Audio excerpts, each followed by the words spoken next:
Hello friends, this is Jyoti Verma. Today I am going to start with Gender, School and Society subject, जिसके कुछ topics हम पहले पढ़ चुके हैं और आज हम पढ़ेंगे समाजीकरण प्रक्रिया को प्रतिबिंब करता लोक साहित्य संग्रह, यानी हमारा जो फोकलोर होता है, यानी collection of folklores reflecting socialization process. मतलब सोशलाइजेशन जो प्रोसेस होती है, जो समाजीकरण की एक प्रक्रिया है, उसके अंदर जो फोकलोर यानी हमारा लोक साहित्य होता है वो किस तरीके से रिफ्लेक्ट करता है। तो इसके अंदर सबसे पहले हम देखेंगे कि हमारा फोकलोर यानी लोक साहित्य है क्या, इसका मतलब क्या होता है। तो सबसे पहले हम इसका देखेंगे मीनिंग, लोक साहित्य का अर्थ, जिसके अंदर है लोक साहित्य एक विशेष लोगों के समूह द्वारा साझी संस्कृति का अभिव्यंजक निकाय है। यह समूह संस्कृति एवं उप संस्कृति की परंपराओं को समाहित करता है। इसके अंदर क्या क्या चीजें आती हैं? संस्कृति जो है हमारी, जो हमारी परंपराएं हैं, जो जिस चीज को हम, जिस कल्चर को हम फॉलो करते हैं, और हमारी जो उप संस्कृति है, ये सारी चीजें इसके अंदर आती हैं। नेक्स्ट हम देखेंगे इसकी परिभाषा। इसकी परिभाषा में क्या है? लोक साहित्य जो होता है वो हमारा मौखिक इतिहास है। मतलब एक तरीके से हम ओरली इसको बताते हैं जो हमारा साहित्य है। तो ये एक मौखिक इतिहास है, हिस्ट्री है, जो विशेष संस्कृति, जो हमारा कल्चर है, विशेष संस्कृति या समूह के लोगों द्वारा संरक्षित किया जाता है। मतलब जो विशेष संस्कृति, एक स्पेशल कल्चर है जो हमारा, और जो समूह है या कम्युनिटी है, उनके लोगों द्वारा इसको संरक्षित किया जाता है, इसको कंजर्व किया जाता है। इसके आगे क्या है? जिसमें एक विशिष्ट संस्कृति से संबंधित परंपराएं शामिल हैं। मतलब एक विशिष्ट संस्कृति से रिलेट करती हुई सारी परंपराएं इसके अंदर शामिल हैं। सामान्यतः हम क्या कह सकते हैं, इसके अंदर क्या क्या चीजें आती हैं लोक साहित्य के अंदर? संगीत, कहानियां, इतिहास, दंत कथाएं एवं मिथक, ये सारी चीजें हमारी जो हमारा लोक साहित्य इसके अंदर इंक्लूड होती हैं। ये चीजें मेन है। इसके अंदर और भी बहुत सी चीजें आती हैं जो मैं आपको आगे बताऊंगी। बाकी इसके अंदर मेन ये है कि इसके अंदर संगीत भी होते हैं, कविताएं भी होती हैं, कहानियां भी होती हैं, इतिहास भी होते हैं, जो हमारा कल्चर है उसका जो हिस्ट्री होता है वो चीजें, दंत कथाएं होती हैं, मिथक वगैरह इसके अंदर इंक्लूड होते हैं। नेक्स्ट हम देखेंगे लोक साहित्य एवं समाजीकरण। मतलब इन दोनों को आपस में क्यों रिलेट किया गया है? जो फोकलोर होता है और सोशलाइजेशन होता है, ये किस तरीके से रिलेट करते हैं आपस में? लोक साहित्य समाजीकरण का एक महत्वपूर्ण तत्व है। मतलब लोक साहित्य जो होता है हमारा, जो जैसा मैंने आपको बताया, संगीत, कहानियां, इतिहास, दंत कथाएं वगैरह मैंने जो आपको बताया था अभी, लोक साहित्य समाजीकरण का एक महत्वपूर्ण सिद्धांत है, क्योंकि लोक साहित्य के अंदर ये सारी चीजें इंक्लूड हैं। तो ये समाजीकरण के अंदर या किसी के भी सोशलाइजेशन के अंदर बहुत ही बड़ा एक तत्व है, बहुत ही ज्यादा ये काम आता है इसके अंदर, जिसमें बच्चों को अपने समाज की उप संस्कृति, जो बच्चे होते हैं मतलब न्यू बॉर्न बेबी होते हैं, उनको अपने समाज की जो संस्कृति होती है, धीरे धीरे जैसे जैसे वो बड़े होते हैं उन चीजों का पता लगता है। मतलब इसके अंदर आगे क्या है, उप संस्कृति की भी बात करेंगे हम। उप संस्कृति में समाहित किया जाता है बच्चों के लोक साहित्य तथा व्यवहार रूपों के माध्यम से। मतलब उनके जो व्यवहार लोक साहित्य होते हैं और उसके व्यवहार के रूप जो होते हैं, उनके माध्यम से क्या होता है, व्यवहार के विभिन्न प्रतिमान पारित किए गए हैं।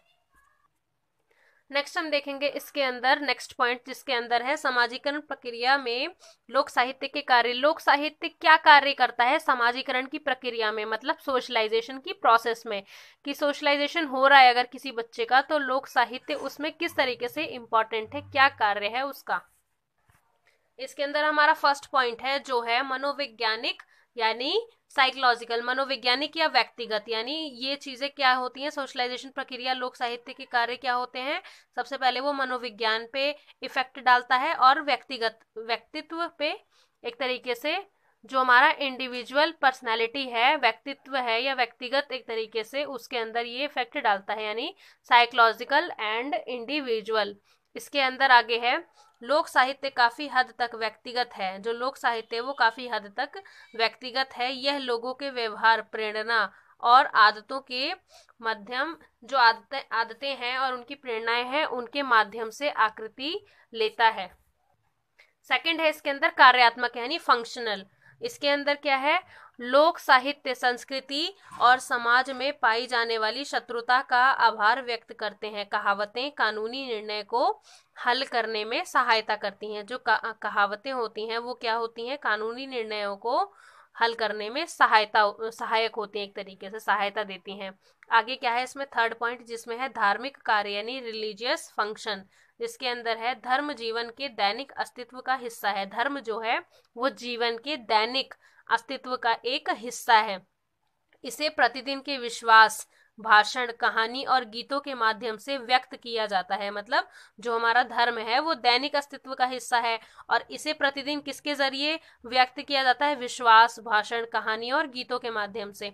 आगे क्या है, संत अलौकिक कथाएं, जो संत अलौकिक कथा संत होते हैं, अलौकिक कथाएं होती हैं, जादू होते हैं और रहस्यमय व्यवहार होते हैं, सभी धार्मिक सामग्री के रूप में उपलब्ध हैं।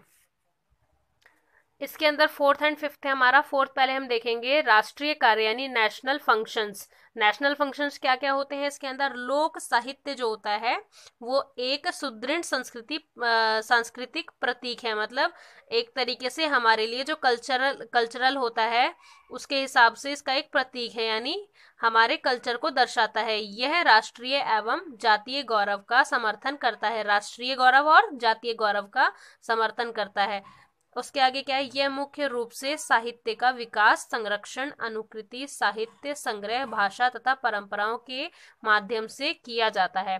फिफ्थ है इसके अंदर हमारा सांस्कृतिक कार्य यानी कल्चरल सोशलाइजेशन। कुछ रीति रिवाज विशुद्ध रूप से सामाजिक होते हैं। यह व्यक्ति को समाज के समीप आने में सहायता करते हैं।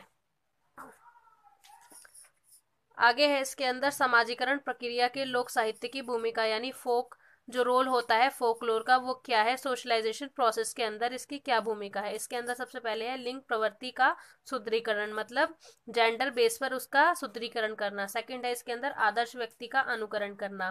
थर्ड है इसमें अंतर्दृष्टि तथा ज्ञान का विकास करना यानी डेवलपमेंट ऑफ नॉलेज या फिर अंतर्दृष्टि का। फोर्थ है इसके अंदर हमारा समाज में आर्थिक विनियम में वृद्धि करना। उसके आगे है फिफ्थ हमारा नैतिक स्व का विकास करना। सिक्स्थ है इसके अंदर हमारा हम की भावना का विकास करना। सेवंथ है इसमें अपराध में घृणा के लिए उत्साह भंग करना। एट्थ है इसके अंदर हमारा जाति वर्ग जैसे पारिवारिक या सामाजिक पदानुक्रम का सुदृढ़ीकरण करना। नाइन्थ है इसके अंदर हमारा लोक साहित्य व्यवस्था के चुनाव में मार्गदर्शक। टेंथ है इसमें लोक साहित्य अभिसारी सोच तथा रचनात्मकता का विकास करना यानी क्रिएटिविटी का विकास करना। ये हमारे इसमें थे 10 पॉइंट, जिसके अंदर था ये किसके पॉइंट्स थे, समाजीकरण प्रक्रिया में लोक साहित्य की भूमिका क्या है। नेक्स्ट हम देखेंगे लोक साहित्य का संग्रहण यानी कलेक्शन ऑफ फोकलोर, जिसके अंदर है शब्द के प्रत्येक संस्कृति, जो शब्द होते हैं उसकी प्रत्येक संस्कृति मतलब प्रत्येक कल्चर के अपने लोक साहित्य हैं। मतलब हर किसी के अपने एक लोक साहित्य है यानी फोकलोर है। लोक साहित्य के अंतर्गत विशिष्ट समूह के व्यक्तियों द्वारा अभिव्यक्त संस्कृति को साझा किया जाता है। इसके अंदर क्या क्या है, इसमें संस्कृति, कहावतें, चुटकुले भी शामिल हैं। लोक साहित्य में जो प्रथागत प्रेम है और आगे क्या है समारोह के रीति रिवाज जो होते हैं, शादी, क्रिसमस, लोक नृत्य तथा दीक्षा संस्कार भी सम्मिलित है। तो ये था हमारा पॉइंट, जिसके अंदर था कि सोशलाइजेशन के अंदर फोकलोर यानी लोक साहित्य किस तरीके से अपना एक रोल निभाता है, यानी collection of folklore reflecting socialization process, समाजीकरण प्रक्रिया को प्रतिबिंबित करता लोक साहित्य संग्रह। ये किसका टॉपिक है हमारा, जेंडर, स्कूल एंड सोसाइटी का। तो thank you so much friends for watching this video. मेरे चैनल को लाइक करें, सब्सक्राइब करें, कमेंट करें एंड शेयर करें।